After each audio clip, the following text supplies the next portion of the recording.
All right, welcome to another episode of Comic Book Squares. We're going to be talking to another artist today. My name is Shane. I'm Paul. I'm Ben. And I'm Mike. Let's get this show started.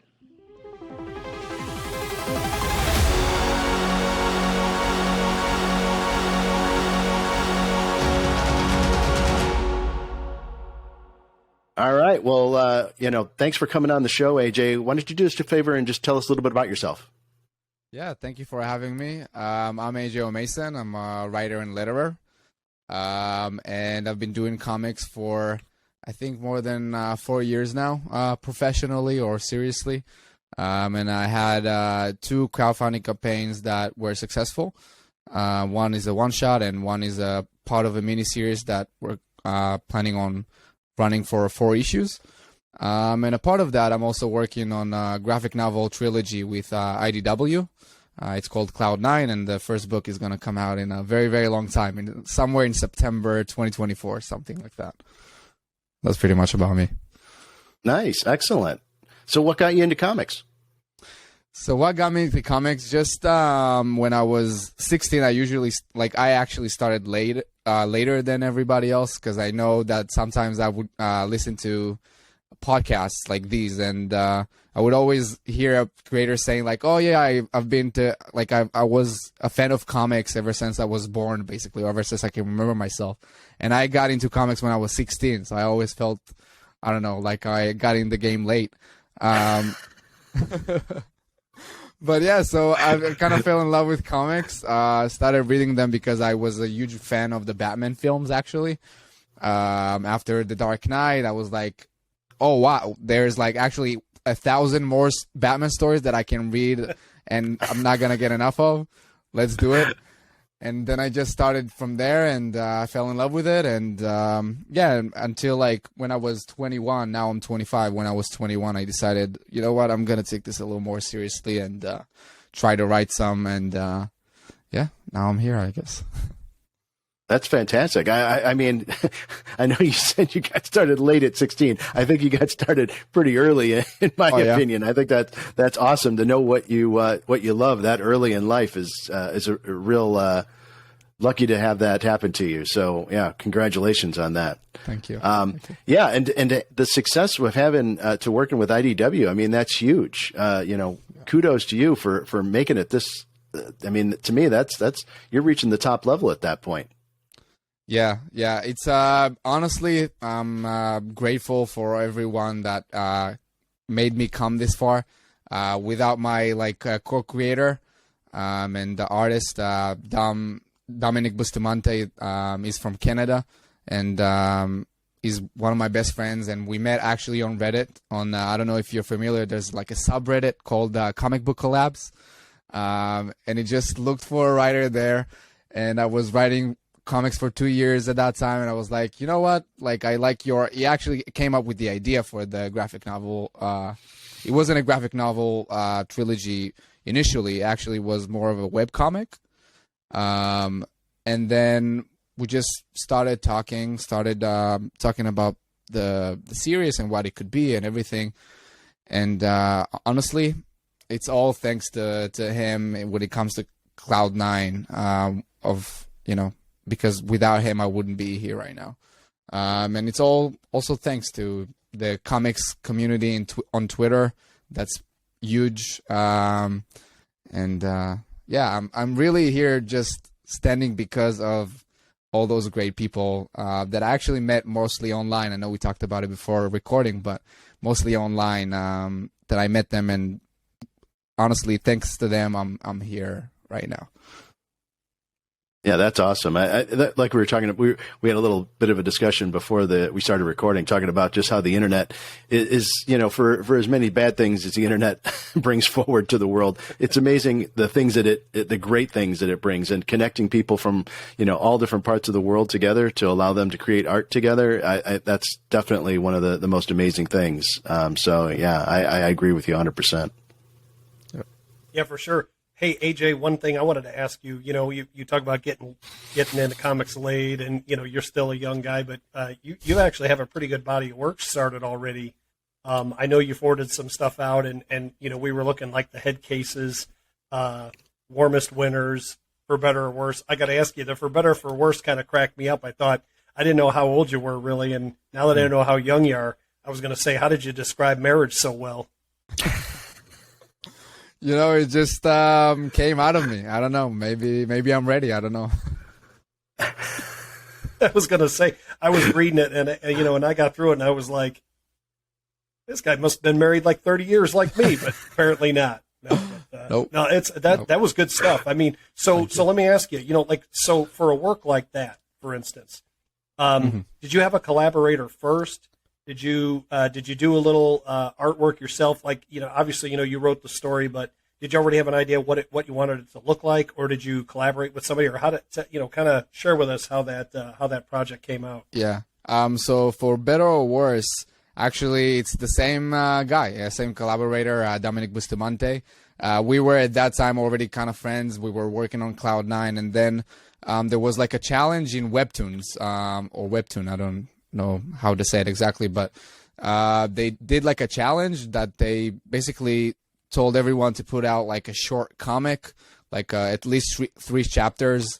And the winner like actually gets like to be a Webtoon original and be like featured on their website and everything. And we thought, you know what, it's a great idea, because again, it still was an idea for webcomic at the time for Cloud9. So we were like, let's even try not to tackle this huge project for now. Let's try and tackle this like shorter thing. And then we started talking. We started realizing what we want to tell a story about. And this supernatural drama thing just came to be.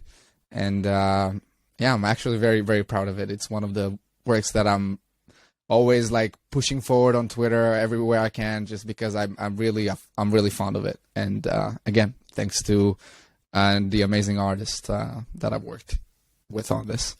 Yeah, I mean, that's a luck of the draw. A lot of the creators we've spoken with, they've had a really good working relationship, between themselves if they were the writer, or with the writer if they were the artist, which is really, I mean, it's really sort of, fortuitous.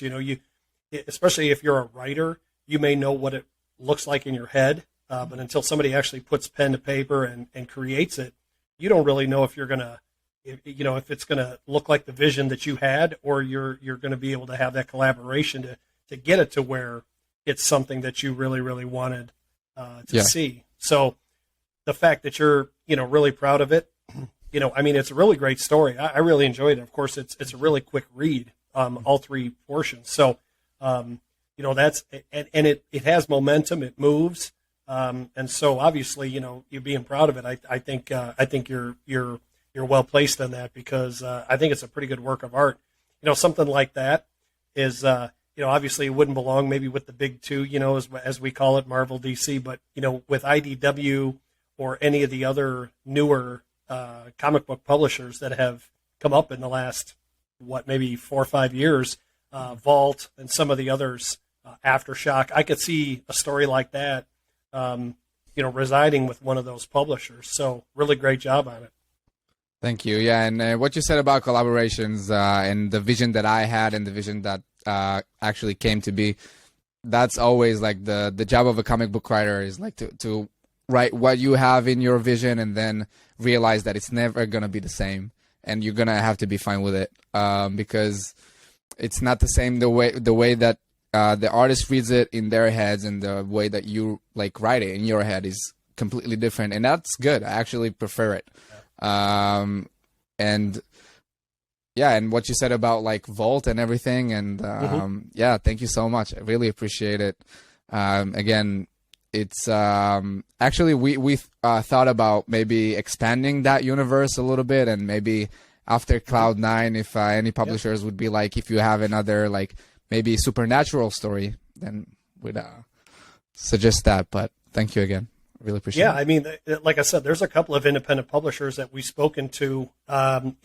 Source Point Press is another one. They did they published a mini series called Cover of Darkness, and they just did a one shot. And we talked to that creator and kind of what that world was like, and it was basically, he was mixing sort of that that late 18th century style gypsy with the monsters and things like that. And that story kind of reminded me of it a little bit, especially when it sort of transitioned back in time a little bit, and it kind of crossed, kind of a time span reality type thing there. So yeah, that's kind of what made me think of that, that it would, I could see that being a longer term type story. I mean, you could take a story like that, and whatever that spirit, that spirit that inhabited that woman, kind of going, family to family or body to body. You could just follow that. I mean, that'd be kind of a unique idea. Yeah, honestly, yeah. There's so many ways we could take it, and also we also thought about just like taking more like taking the like supernatural detective, the main character in that story, and maybe even like make it like as a John Constantine type of character. And there you go. Yeah, he would go on like these different crazy like supernatural adventures. So that's definitely something that we've talked about, but we'll see. We'll see what happens.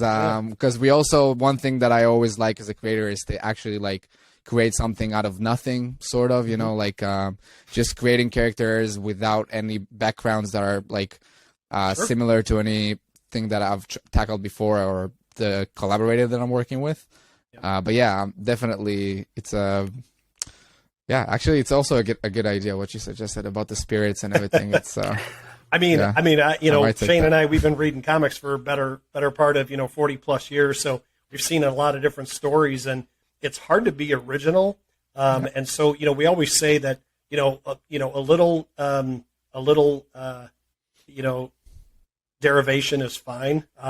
You're never going to see something that's 100% unique, but you can take elements of different types of genres or stories. And I think it's in the way you tell it. And if you have one or two unique twists in that story that wouldn't follow, a normal sequence of events or something that's never been done before, if you can do that one or two things, that's what makes it really exciting. So I think you had something with that. I looked at the, some of the shorter stories that you had, like the Warmest Winters and things like that. I thought those were all really good. So, it seems like you got a lot of ideas rattling around. So the thing with IDW, so that doesn't that's not due to take place or be published until 2024. Is that right? Yep. The end of 2024. Okay, so is that something that you're working on currently, or you start working on that in the new year? So the first book, the script is already done. I finished the first book script, and right now I'm working on the first draft of the second book already. Okay. And Dominic is working on currently the inks for book one, and we also have a colorist right now starting to work on it, and also a letterer, and we're super excited. It's like so surreal because I've been working on the script for the first book. I've been working on it for like 7-8 months, give or take. Wow. And it's always lived in my head. It's always like, okay, I think I know what it looks like. And then Dom started drawing, and it was just so amazing. It was just like, it's just like seeing your baby being born for the first time. It's, not that I've seen it. I haven't seen it, but I can think about it because it actually feels like it. I don't know. It's just so amazing, Yeah, I mean, our imaginations are great, and you can, like you said, you can have it in mind of what, as you're writing it, you kind of have an idea, but once it starts manifesting on a sheet of paper with somebody who's got some talent and can do that, it's like I said, we've heard from creators before, writers that have said, I had in my mind what I wanted it to look like or what I thought it should look like, and then when the artist sent me a render, I was like, that's like 10 times better than I thought it would be, Exactly. It's like, it was supposed to be this, and it ended up being, fantastic. So, it's good to know. So how did you catch the attention of IDW? Like, how did that whole process start for you? So that's we were very lucky, honestly. So on Twitter, there used to be like an event in the usually it was actually more in the like publishing industry when it comes to like books, like fiction and nonfiction and all that kind of stuff. It's called PitMat. I don't know if you've heard of it. Yeah, it just ended, like, I think it ended in December 2021. Like, they decided to just stop doing it. But before that, basically what would happen is, like, every 4 months, authors that were unpublished at the time, they could, or unpublished, or I think they could be actually published, but they wouldn't have to be unagented. So they wouldn't have an agent. And they could just write out, like, a log line of like an idea for a book that they had, or maybe that an idea for the book that they had that they already started, and maybe they already have a first draft, and they just put it out there on Twitter, and then people from the industry would look at those tweets using, like, you would have to use like those hashtags, and editors and agents and publishers would actually look at those tweets, and if they would like a tweet, they would actually have to like it or comment. And then you as an author, you see it, and then you have to like follow back on that. So actually, like, it was a very last minute thing, because you're only supposed to like, it's only for 1 day, 24 hours. You're only supposed to post 3 times a day. First time we posted nothing. Second time we posted, we got some retweets from friends and stuff, but we didn't really get anything. And then really in the last like few hours, Erica Turner, that was like the editor at IDW at the time, she just replied on that last post, and she was like, "Listen, we would love to have this with IDW as a graphic novel." And we were amazed. When I first saw that reply, I still remember it. It was December 2020 when it was, and I think it was like even a few days before my birthday. Nice. Nice. And I didn't believe it at first. I thought like maybe somebody's pranking you. Yeah, maybe someone's pranking me. And then I was like, I immediately texted down and I was like, man, this is real. Like, this is actually happening. Yeah. We emailed her and we started talking back and forth. Then we got our agents, our agent, Brit Cease, which we very much have a good relationship with, and we love her. Like, she's amazing. Yeah. And yeah, she helped us with IDW, with the negotiations and everything. And now we are where we are. That's fantastic. I mean, that's awesome. 20, 25, maybe 30 years ago, this was impossible. Exactly. Social media has made it possible. Like Shane said, kind of at the opening of the show, that for all the things the internet has given us, not many of them good. This is one of those things. It's really allowed creators like yourself to get themselves out there, to be able to self promote. In the old days, you had to have somebody promote you. There had to be a whole team, right? You had to have your agent. You had to have some sort of capital to get some things going. Yeah. One of the things I wanted to ask you is, one thing that we found with a lot of the creators that have tried to self-promote, or I shouldn't say tried, but are, right? They're trying to get their works more and more in front, more and more popular in front of people. They do Comic-Cons, they do things like that. Is that something that you've looked at doing as well? Have you been to some of the cons? Have you promoted some of your works that way? Outside of social media, like maybe in any kind of physical or digital arena? Yeah. So actually, it's it all relates. Like there's like a very I find it like a very interesting idea, or like a very interesting story on how life works sometimes when it comes to that stuff. So basically, when it was 2019, I decided to just like go on, like, I called it a North American Comic-Con trip. So I basically went to everywhere in the US and Canada in the next 2.5 months. And I said, all right, everywhere that there's a Comic-Con, I'm going. I don't care. I'm going with my self-published stuff. I'm going to editors. I'm going to writers, artists, people I admire, creators that are on my same level, anyone. We'll just start talking to them, try to find a way to break in. And I did that for 2.5 months. I was in more than 7 states and 2 states in Canada. They're called states in Canada. I always get it mixed up. Yeah, states, provinces, I think. Provinces. Yeah. So I was in more than 2 provinces. And it was a life-changing experience for sure. I met people there that I still talk to this very day, and I learned a lot about myself. I learned a lot about like how to market myself, how to self-promote.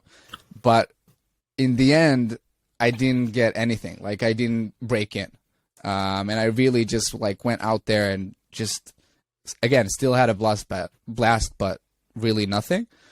And then after those 2.5 months, I was actually very close to quitting comics, actually, because I was like, I really put my soul into this, and I printed this out with like a printer, like from my own money, and didn't do any Kickstarters, didn't do anything. And I really thought it was gonna help me, like, because I was also lettering comics at the time, so I know people are looking for that. So I thought maybe at least I'll get one job out of it, and really just nothing. And you know, when that happens, sometimes your spirits are down, and you're like, I don't know if I should do this anymore. Yep. And I was really seriously close to quitting, and then Dominic just posted that post on Reddit looking for a writer. And in the beginning, I saw a few other writers like posting and saying like, yeah, I'm really interested. And I was like, he's not going to pick me. Like no one is not going to care about me. I've only been writing comics for 2 years. Yeah. And then we just started talking, and then it actually kind of made me fall in love with comics again, because I was like, this is actually an idea that I really think could work.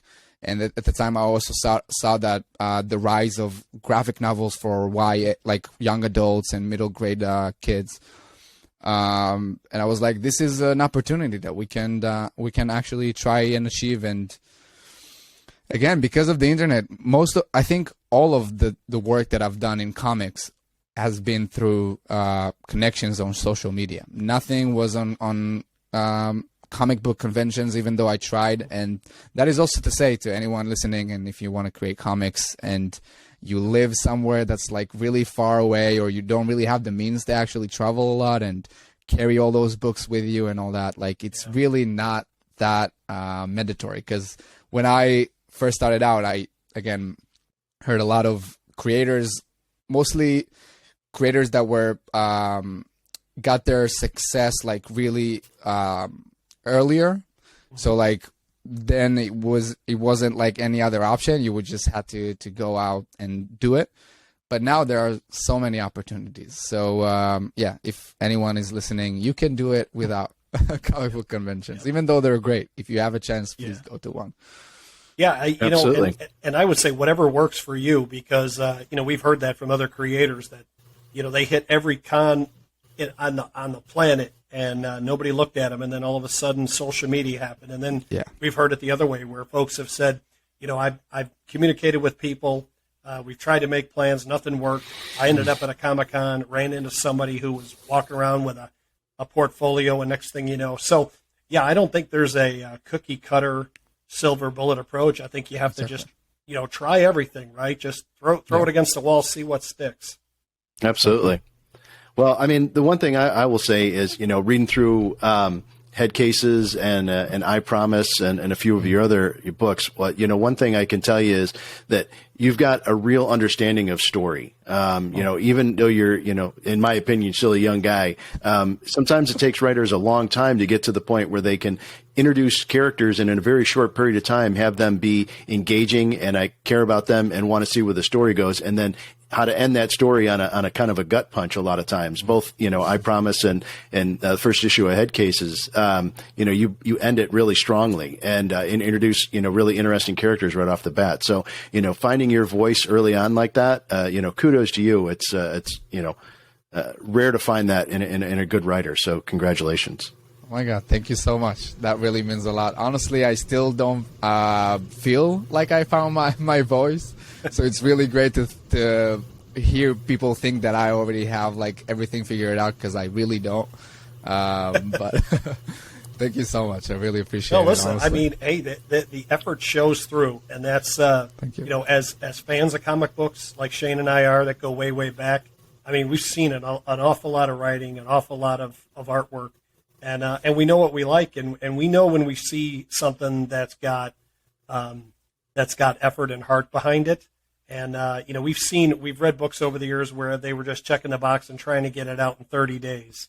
And that's the advantage a lot of the independent publishing world has, is they try to stay on schedule, but they don't need to. Right. Somebody needs their Batman every 30 days, or if you're a Batman fan now, every week there's a Batman book. There's 19 Batman books out there. If you're a fan of Batman, there's something for you. But other characters, other stories, they don't need to come out like that. There's no reason behind it. So you can take a little more time and develop your characters if you want, especially since it's creator designed and owned. And that's something that you can say that anybody that works on Batman can't say, right? You own everything that you've done. Definitely. Absolutely. Well, listen, AJ, I mean, it was just an absolute pleasure getting to talk to you and get to know you. Best of luck with everything. I'm really looking forward to where your career is going to go. And I know I'm going to be excited to see, even though it's a long ways to wait off for the IDW stuff, I'll be looking for it. So hopefully people watching this show will track down some of your older stuff and get themselves ready for your IDW stuff as well. Thank you so much, really, and for all the compliments that you've given me. Thank you so much. I might come every week, honestly, if it's...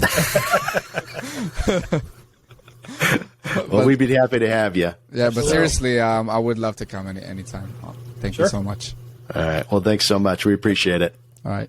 Thank you so much.